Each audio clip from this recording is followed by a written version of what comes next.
Hello दोस्तों, यदि आप एजुकेशन फील्ड की सबसे बड़ी डिग्री अर्थात पीएचडी के बारे में जानकारी चाहते हैं या किसी भी यूनिवर्सिटी में किसी भी सब्जेक्ट के प्रोफेसर बनना चाहते हैं तो आज का वीडियो आपके लिए है। क्योंकि आज के वीडियो में हम आपको बताएंगे कि पीएचडी क्या है, पीएचडी करने के लिए आपके पास कौन सी योग्यता होनी चाहिए, पीएचडी कोर्स कैसे करें, यह कोर्स कितने सालों का होता है, कोर्स की फीस क्या है और पीएचडी करने के क्या फ़ायदे होते हैं।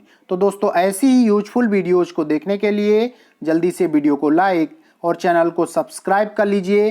तो चलिए आज का वीडियो स्टार्ट करते हैं। तो दोस्तों, पीएचडी का full form doctor of philosophy होता है। पीएचडी एक हाईएस्ट एजुकेशनल डिग्री है।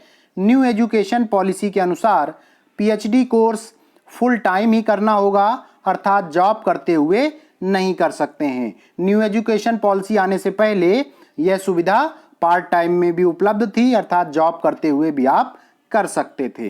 तो दोस्तों, पीएचडी कोर्स को कम से कम 3 वर्ष या अधिकतम 5 वर्ष में पूरा करना होगा।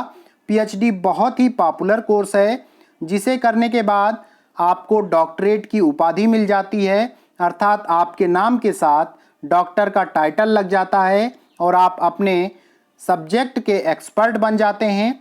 पीएचडी डिग्री धारक को अधिकांश देशों में अपने चुने हुए सब्जेक्ट को यूनिवर्सिटी लेवल पर पढ़ाने तथा अपने सब्जेक्ट रिलेटेड किसी भी टॉपिक पर रिसर्च करने का अधिकार मिल जाता है।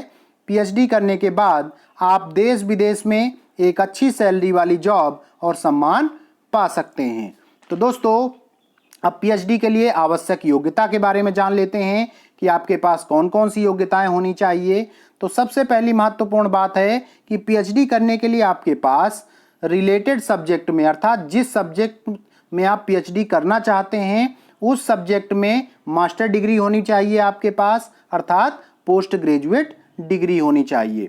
और पोस्ट ग्रेजुएट डिग्री में जनरल कैटेगरी स्टूडेंट्स के पास कम से कम 55% मार्क्स और OBC, SC, ST category candidates के पास कम से कम 50% मार्क्स होने चाहिए।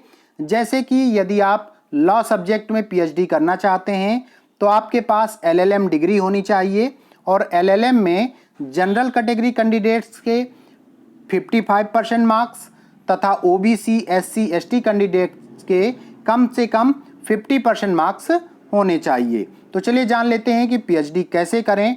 तो दोस्तों, मास्टर डिग्री 50 या 55% मार्क्स के साथ पास करने के बाद यूजीसी अर्थात यूनिवर्सिटी ग्रांट कमीशन द्वारा पूरे भारत में आयोजित नेशनल एलिजिबिलिटी टेस्ट अर्थात नेट एग्जाम के लिए अप्लाई करें और उसे पास करें।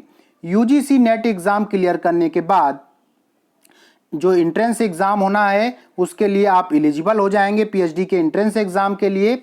उसके बाद जिस यूनिवर्सिटी से पीएचडी करना चाहते हैं उसकी नोटिफिकेशन का वेट करें और नोटिफिकेशन जारी होने पर निर्धारित प्रक्रिया के तहत अप्लाई करें और उनके एंट्रेंस एग्जाम को क्लियर करें, तभी आपको पीएचडी कोर्स में एडमिशन मिल पाएगा।